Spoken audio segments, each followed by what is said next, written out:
नमस्कार। राज्य शैक्षिक अनुसंधान एवं प्रशिक्षण परिषद उत्तराखंड के तत्वाधान में मैं डॉक्टर शक्ति प्रसाद उनियाल, राजकीय इंटर कॉलेज कसियालेक, नैनीताल। विषय संस्कृतम, कक्षा 9वीं। पाठ है स्वर्णकाकः और स्वर्णकाक का यह अभ्यास कार्य यानी द्वितीय भाग। आज की कक्षा के चर्चा बिंदु अभ्यास कार्य यानी जो स्वर्णकाका हमने इससे पहले पढ़ लिया है उसका ही अभ्यास कार्य हम आज करेंगे। प्रश्नोत्तर, संधि, समास, कारक आदि। तो छात्रों चलते हैं। पहला प्रश्न, एक पदेन उत्तरम लिखत, यानी हमने मात्र एक पद में यहां पर उत्तर लिखना है। इस प्रकार के प्रश्न परीक्षा में आते हैं और हम देखते हैं।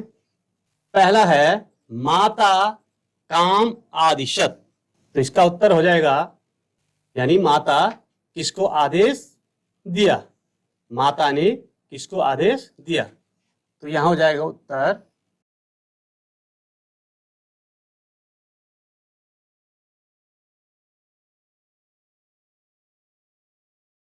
पुत्री, यानी पुत्री को आदेश दिया। स्वर्णकाकः कान अखादत, सोने के कौवे ने क्या खाया है, किन को खाया, इसका उत्तर हो जाएगा तंडुलान, यानी चावलों को, चावल के दानों को इन्होंने खाया है। अगला है प्रासादः कीदृश वर्तते, प्रासाद यानी महल कैसा था, तो प्रासाद यानी महल स्वर्णमयः,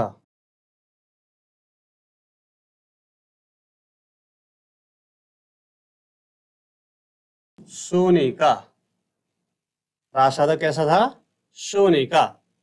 गृहम आगत्य तया का समुद्घाटिता, घर आकर उसने क्या खोला, इसका उत्तर हो जाएगा मंजूषा।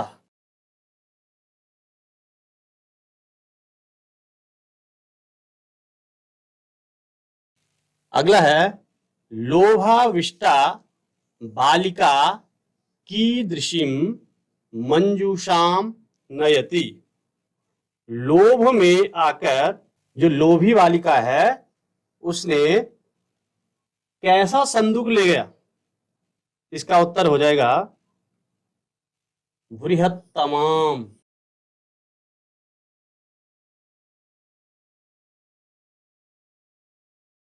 यानी बड़ी, सबसे बड़ा संदूक था उसको उसने ले गया। आगे चलते हैं। प्रश्न 1 का आ, अधोलिखितानां प्रश्नानां उत्तराणि संस्कृत भाषया लिखत। तो पहला प्रश्न है निर्धनायाः वृद्धायाः दुहिता कीदृशी आसीत्, यानी जो निर्धन वृद्धा थी उसकी बालिका, उसकी जो दुहिता यानी पुत्री कैसी थी, लोभी बालिका की पुत्री कैसी थी, तो उत्तर आ जाएगा।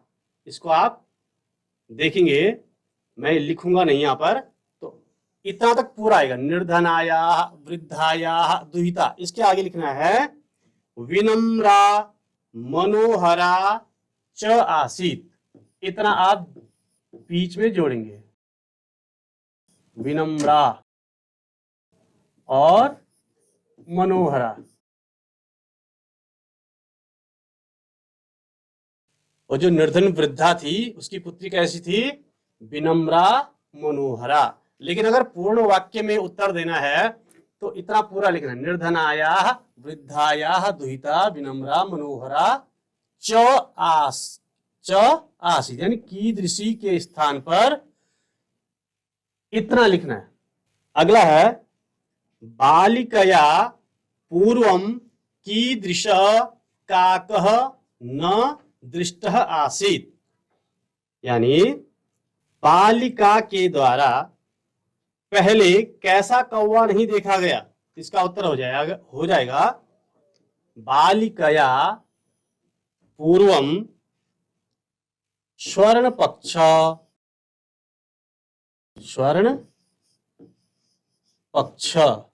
सोने का पंख, रजत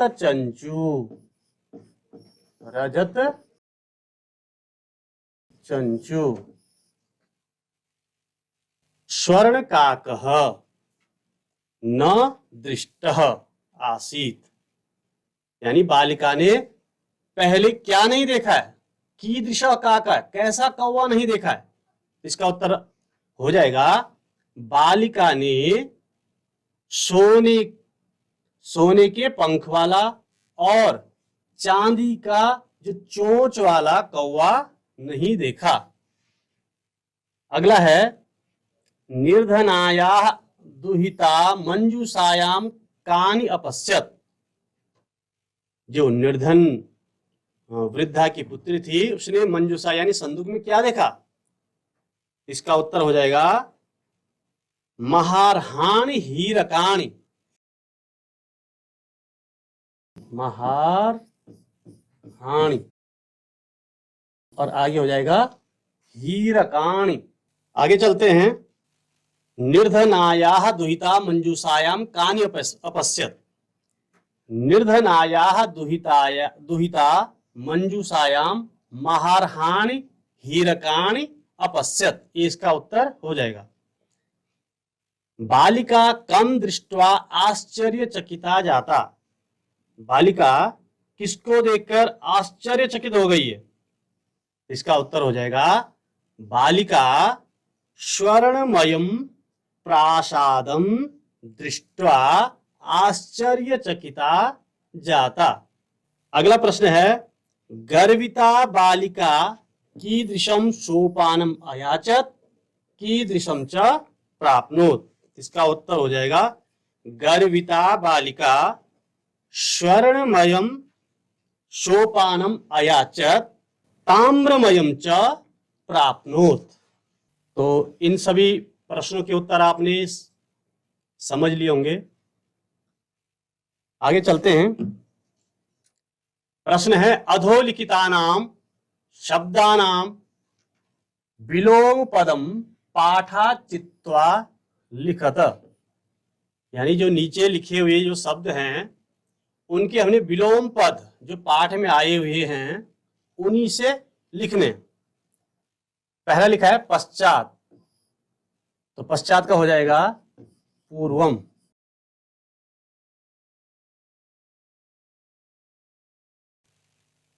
पश्चात यानी बाद में, अपूर्वम यानी पहले। हसितुम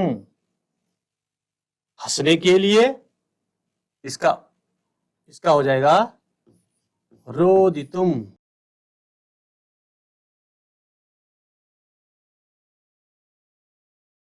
अध अध यानी नीचे, इसका उल्टा यानी विलोम हो जाएगा ऊपरी।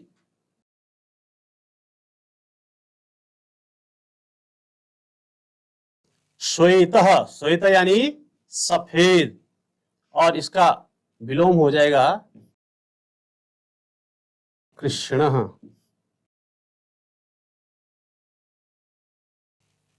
अगला है सूर्यास्तः, तो सूर्य का अस्त होना, इसका विलोम हो जाएगा सूर्योदय।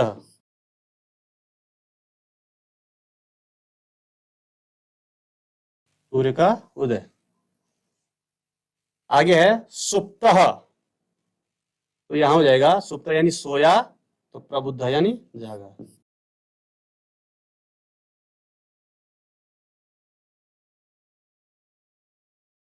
तो ये विलोम शब्द थे। अगला प्रश्न है 3 संधिम कुरुत। पहला है नि धन औषध, इसका हो जाएगा संधि करके न्यवसत। यण संधि है, यहां पर ई के स्थान पर यकार होने से न्यवसत हो जाएगा। अगला है, और ये यण संधि है पहला वाला। दूसरा है सूर्य धन उदय। सूर्य का उदय, सूर्यस्य उदय इति सूर्योदय, तो हो जाएगा समास। और सूर्य में जो अकार है और बाद में जो उकार है, दोनों को मिलाकर ओ गुण हो जाएगा, तो हो जाएगा सूर्योदय।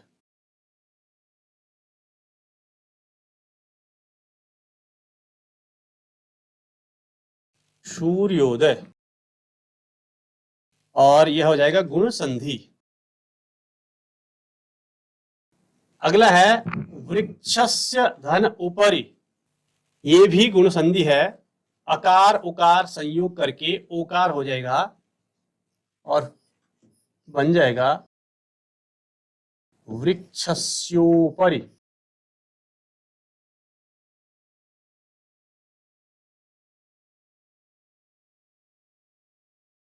ही धन अकारयत, इसका हम संधि करेंगे तो हो जाएगा यकारयत। ये भी इको यणित से इकार के स्थान पर यकार होने से यकारयत ऐसा रूप बना। अगला है च धन एकाकिनी, इसका संधि हो जाएगी चै का किनी। वृद्धि संधि, यानी एक स्थान पर यहां ऐ हो जाएगा और चै मिला देंगे तो चैकाकिनी। चौधन एकाकिनी चैकाकिनी। आगे है इति उक्त्वा, संधि करके इत्युक्त्वा। इति मतलब ऐसा, उक्त्वा यानी कहकर, इत्युक्त्वा, ये भी यण संधि है। अगला है प्रति अवदत। प्रति धन अवदत, यहां भी यण संधि है। प्रत्य, ये आदत है प्रत्यवदत।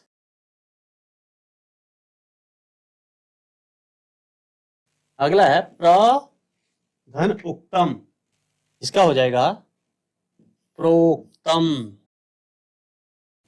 यहां पर प्र में अ और पीछे उ, दोनों को मिलाकर ओकार हो जाएगा और बन जाएगा प्रोक्तम। और ये है गुण संधि। अदें गुण, आद गुण, अत्र एव, ये वृद्धि संधि है। वृद्धि यानी बढ़ना, न होकर ऐकार आदैच वृद्धि संज्ञा स्यात् अत्रैव, यानी जो एच होता है एओ को वृद्धि हो जाती है। अगला है तत्र धन उपस्थिता, तो ये हो जाएगा तत्रोपस्थिता। गुण संधि, तत्रोपस्थिता,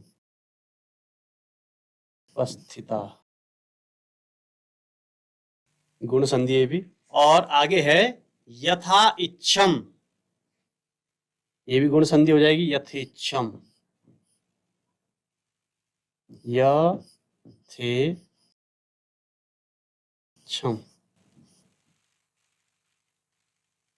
तो छात्रों, आशा है कि आपने संधि और संधि विच्छेद समझ लिए होंगे। पाठ में आए हुए संधि और संधि विच्छेद। अगला है प्रश्न नंबर 4।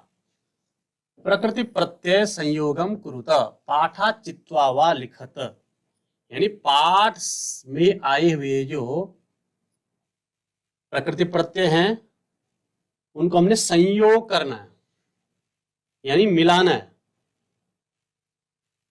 तो आप समझ गए होंगे प्रकृति यानी मूल धातु या मूल शब्द, और प्रत्यय यानी उस शब्द या उस धातु में लगा हुआ प्रत्यय। क है विलोक ल्यप, यहाँ लोकप्रिय लोक होता है, वि उपसर्ग हुआ लोक धातु और ल्यप प्रत्यय करके क्या रूप बनेगा, हम लिखते हैं विलोक्य।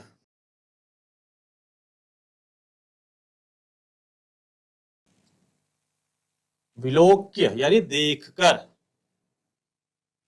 अगला है निक्षिप ल्यप, नि उपसर्ग छिप धातु और ल्यप प्रत्यय करके बनेगा निक्षिप्य।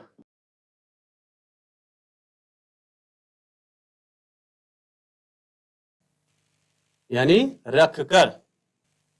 आगम ल्यप, आगत्य, ये ग है, आगत्य यानी आकर, किताब में आगम्य लिखा होगा। अगला है दृश्य धातु है और कत्वा प्रत्यय, यानी दृश्य प्रकृति है और कत्वा प्रत्यय, और दोनों को हम जब संयोग करते हैं तब रूप बनेगा दृष्टवा, यानी देख कर। अगला है सी धातु कत्वा, तो रूप हो जाएगा सयित्वा। लघु तमप, तमप प्रत्यय है और लघु शब्द है तो हो जाएगा लघुतम, छोटा।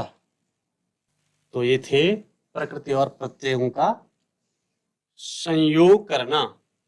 अगला प्रश्न देखते हैं, प्रकृति प्रत्यय विभागम कुरुता। इससे पहले हमने प्रकृति प्रत्ययों का संयोग किया था, यानी उनको जोड़ा था, और अब हमने उनका विभाग करना है, अलग करना है।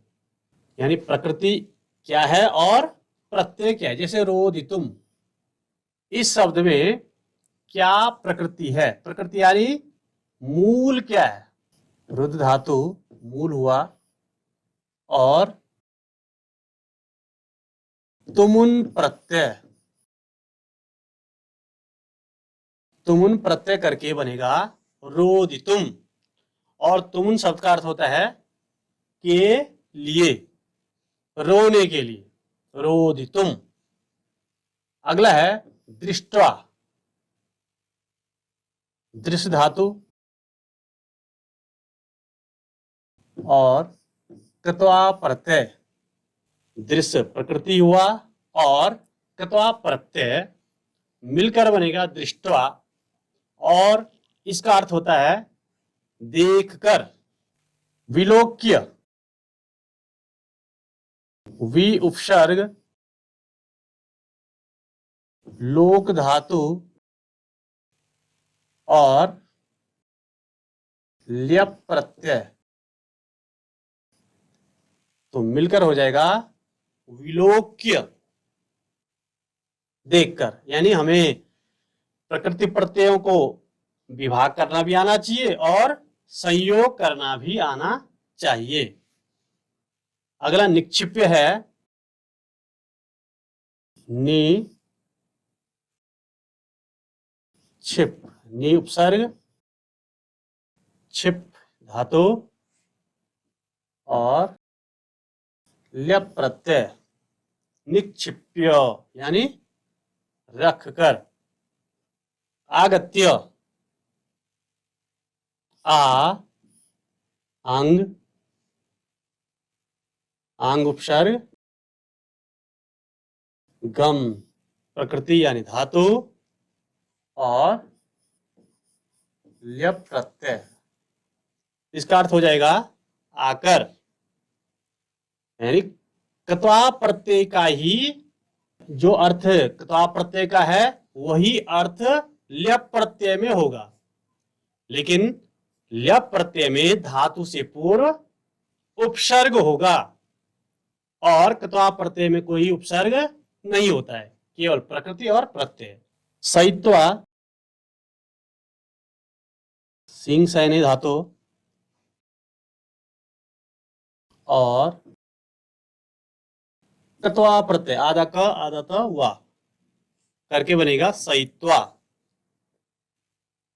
लघुतमम, लघु और तम प्रत्यय बन जाएगा लघु तमम। तो ये पांचों प्रश्न था प्रकृति और प्रत्यय का विभाग। छात्रों अगला प्रश्न है अधोलिखितानि कथनानि कह का कम काम च कथयति, यानी कौन किसको कहता है। तो कथनानि में देखेंगे पूर्वम प्रातराशः क्रियताम, पहले सुबह का नाश्ता कीजिए या करो। कौन कह रहा है? काकः, स्वर्ण काका, सोने का कौवा कह रहा है बालिकाम, बालिका को। सूर्यातपे तंडुलान खगेभ्यो रक्षः, तो कौन कह रही है? वृद्धा, वृद्धा या माता इसको कहेगी बालिकाम अथवा पुत्रीम।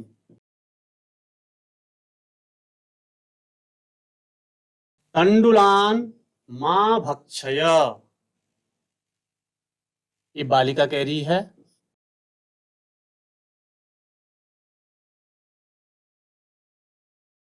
किसको? काकम, कौवे को। बालिका कौवे को कह रही है कि चावलों को मत खाओ। अहम तुभ्यम तंडुल मूल्यम दास्यामी, मैं तुम्हें चावलों का मूल्य दूंगा। कौन कह रहा है? स्वर्ण काकः।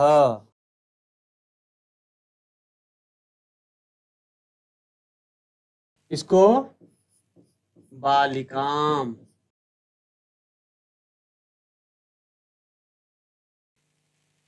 और अगला है भो नीच काक अहम आगता मह्यम तंडुल मूल्यम प्रयच्छ, तो यहां घमंडी बालिका कह रही है, तो यहां आ जाएगा गर्विता बालिका। किसको कह रही है? काकम, सोने के कौवे को। अगला प्रश्न है उदाहरणम अनुसृत्य कोशगतेषु पदेषु पंचमी विभक्तेः प्रयोगम कृत्वा रिक्त स्थानानि पूरयत। उदाहरण है ये दे रखा, ये उदाहरण है और इस उदाहरण के अनुसार जो कोष्ठक है, ये कोष्ठक है, जो कोष्ठगतेषु पदेषु, कोष्ठक में जो पद हैं उनका हमने पंचमी विभक्ति का प्रयोग करना है। जैसे यहां किया है मूषकः विलात बहि निर्गच्छति, और बिल शब्द यहां पर कोष्ठक है, तो बिल का क्या बना पंचमी विभक्ति? विलात, यानी बिल से, मूषक यानी चूहा, बिल से बहि यानी बाहर, निर्गच्छति माना जाता है। अगला देखेंगे जनः बहि आगच्छति, और कोष्ठक है ग्राम, तो यहां लिखेंगे ग्रामात्, ग्रामात्। जनः ग्रामात् बहि आगच्छति, यानी गांव से बाहर आता है। जनः नद्यः निस्सरन्ति, और कोष्ठक है पर्वत, तो हो जाएगा पर्वतात्।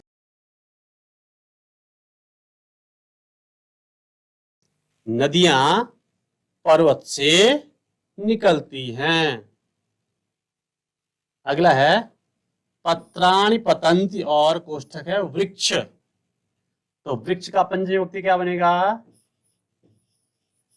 वृक्षात्, वृक्ष से पत्ते पतंती यानी गिरते हैं। अगला बालक, बालकः बिभेति, किससे? सिंह, पंचमी विभक्ति हो जाएगा सिंहात। शेर से, बालक शेर से डरता है। अगला है ईश्वरः त्रायते, कोष्ठक है क्लेश, तो ईश्वर जो है क्लेश, दुख से दूर करता है। प्रभु भक्तम निवारयति, कोष्ठक है पाप, तो क्या आ जाएगा? पाप का पापात्। तो छात्रों सरल है, पंचमी विभक्ति अकारांत का प्रयोग, जैसे राम का रामात, ग्राम का ग्रामात, विद्यालय का विद्यालयात, तो इसी प्रकार इन सबको हम पंचमी विभक्ति का प्रयोग इसी प्रकार करेंगे अकारांत में। अगला है गृह कार्य। बालिकया पूर्वं कीदृशः काकः न दृष्टः आसीत्, यानी बालिका ने कीदृशः काकः न दृष्टः, कैसा कौवा नहीं देखा था। इसका उत्तर हमने बता दिया था पहले, और अब आपने इसका उत्तर लिखना है। प्रकृति प्रत्यय विभागम कुरुत, इससे पूर्व हमने बताया था पठित्वा, इसका विभाग क्या करना है, यानी कौन इसमें प्रकृति है और कौन प्रत्यय है। उसी प्रकार विलोक्य संधिम कुरुत, नि धन अवशत, इसका हो जाएगा, इससे पहले हमने बता दिया था, इसको आपने गृह कार्य में करना है। सूर्य धन उदयः, वृक्षस्य धन उपरि। आज की कक्षा के चर्चा बिंदु रहे।